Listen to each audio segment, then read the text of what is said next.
Gegara anak tak mau pakai seatbelt, emak-emak diturunkan dari pesawat Batik Air.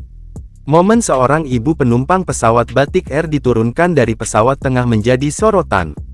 Kejadian ini viral setelah diunggah akun Instagram @undercover.it, Senin tanggal 6 Januari tahun 2025.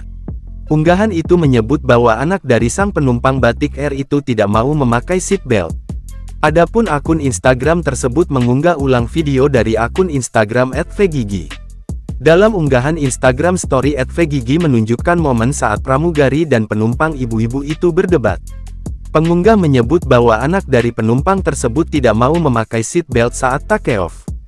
Terlihat, penumpang lainnya dan petugas sudah berkerumun di dalam pesawat. Egy menyebut pramugari sempat bicara secara baik-baik kepada ibu-ibu tersebut.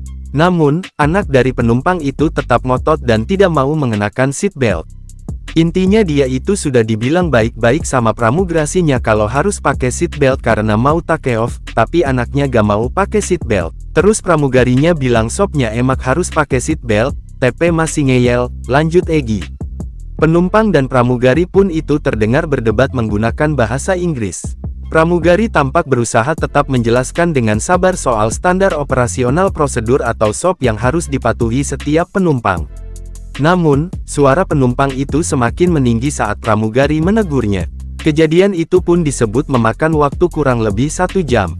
Bahkan, Egy menyebut penumpang yang berada di bisnis kelas sempat menawarkan tukar tempat duduk. Kemudian tidak lama airport police atau polisi bandara pun turun tangan. Namun, mereka tetap harus menunggu penumpang tersebut membawa barang bawaannya.